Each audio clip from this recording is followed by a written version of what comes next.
Pengertian plagiat. Dapat disimpulkan bahwa plagiat adalah aktivitas menjiplak karangan orang lain dan mengakuinya sebagai karangan sendiri tanpa seizin pembuatnya. Plagiat termasuk dalam tindakan kejahatan yang melanggar hak cipta, dan pelaku yang melakukan plagiat disebut dengan plagiator.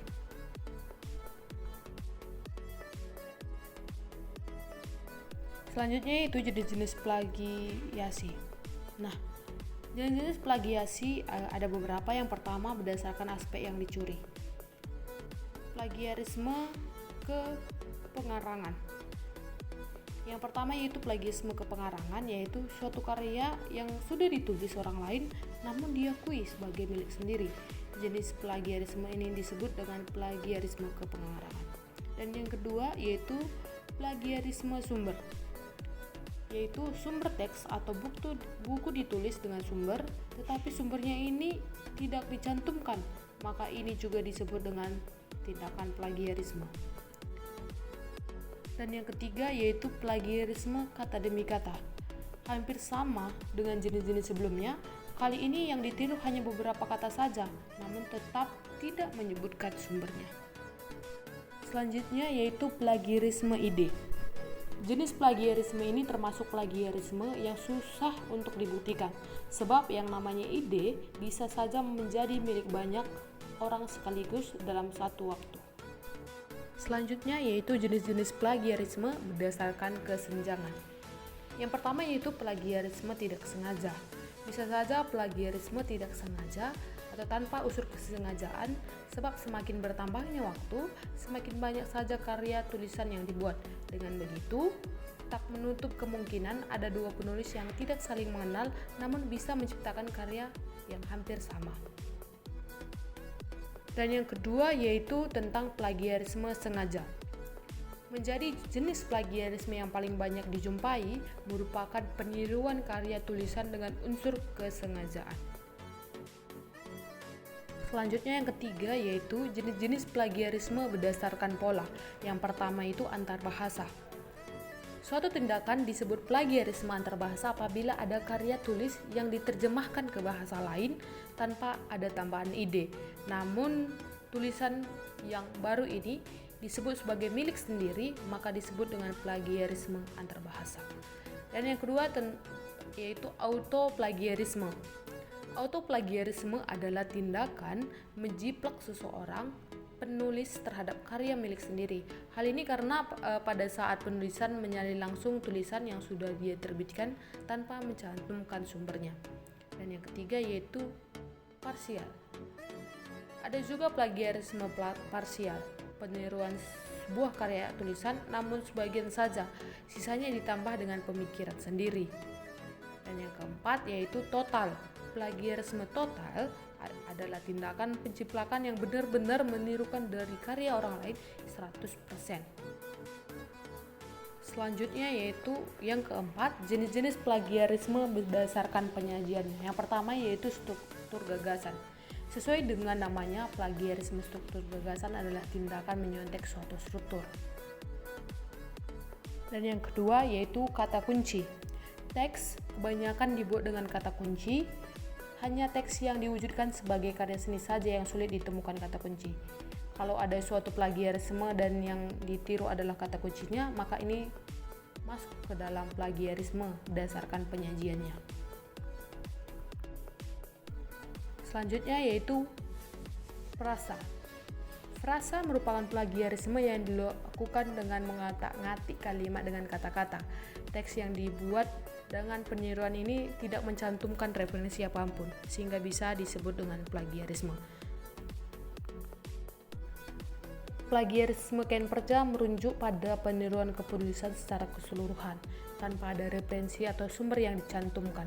Sebuah karya tertulis terkesan dibuat sendiri, padahal karya tersebut sudah ada sebelumnya dan dibuat oleh orang lain. Selanjutnya itu verbatim. Yang terakhir dalam jenis plagiarisme berdasarkan penyajian adalah verbatim.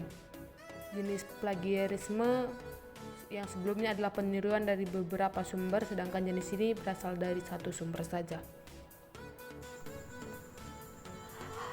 Faktor penyebab plagiat.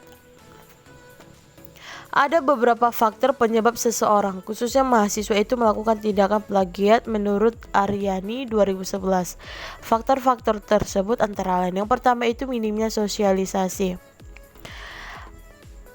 Minimnya sosialisasi terhadap plagiat kepada masyarakat dapat pada umumnya dan kalangan akademisi pada khususnya merupakan salah satu penyebab tindak plagiat, di mana plagiat ini merupakan pelanggaran etika dan hukum.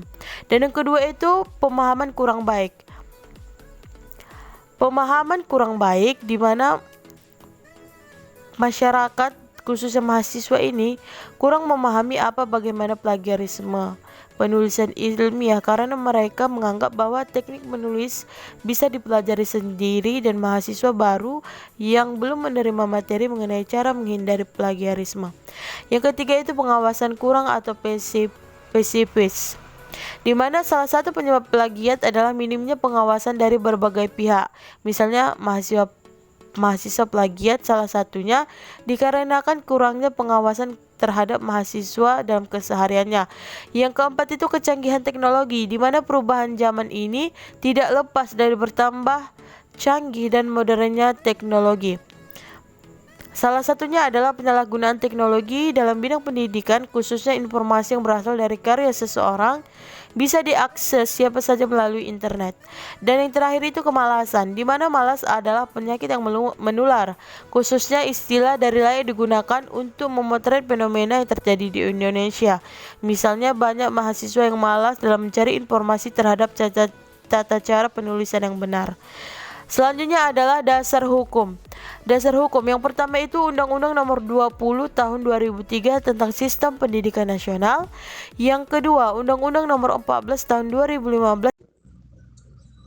Baiklah, di sini kami akan memaparkan kasus yang berkaitan dengan plagiarisme dan prostitusi akademik pada suatu karya ilmiah.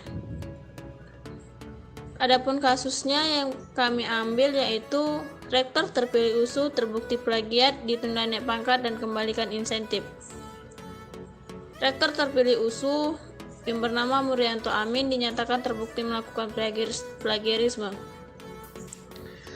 Dia terbukti menerbitkan artikel berjudul A New Patronage Networks of Pemuda Pancasila in Governor Election of North Sumatra yang dipublikasikan pada jurnal Man in India yang terbit pada September 2017. Dalam keputusan, Rektor USU menyatakan bahwa Murianto Amin telah terbukti secara sah dan meyakinkan dengan sengaja dan berulang kali melakukan perbuatan plagiarisme dalam bentuk self-plagiarisme atau autoplagiasi atau plagiasi diri sendiri. Karena sudah dinyatakan sah, maka dia dijatuhi hukuman penundaan naik pangkat hingga diwajibkan mengembalikan insentif dari penerbitan artikelnya. Hukuman itu dituangkan dalam keputusan Rektor Universitas Sumatera Utara nomor 82 UN 5 1R SK KPM 2021 tentang penetapan sanksi pelanggaran norma etika akademik atau etika keilmuan dalam moral sivitas akademik atas nama Dr. Murianto Amin SOS MSI dalam kasus plagiarisme. Kasus keputusan itu juga telah ditetapkan dan ditandatangani oleh Rektor USU Runtung Sitepu.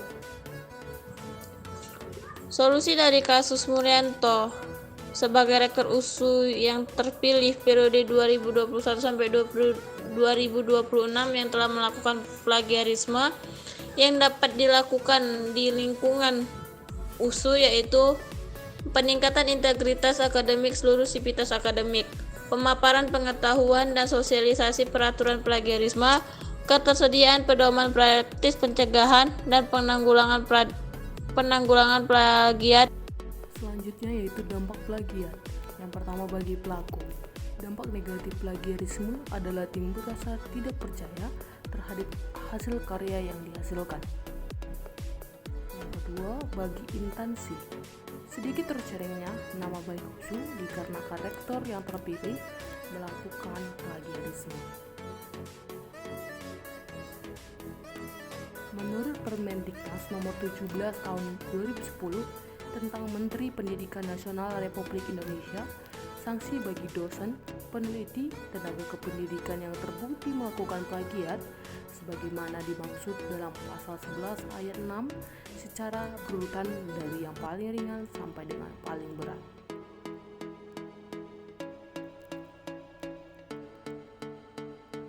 Sesuai dengan contoh kasus, rektor USUD tersebut yang melakukan plagiat hanya diberikan hukuman penundaan naik pangkat hingga diwajibkan mengembalikan intensif, sedangkan menurut Undang-Undang Pasal 11 ayat 6 poin ketiga mengatakan bahwa pencabutan hak untuk diusulkan sebagai guru besar, profesional, ahli peneliti, dan tenaga pendidikan. Bagaimana dengan rektor USU? Kenapa hanya diberikan hukuman penundaan naik pangkat? Kenapa tidak dicabut saja?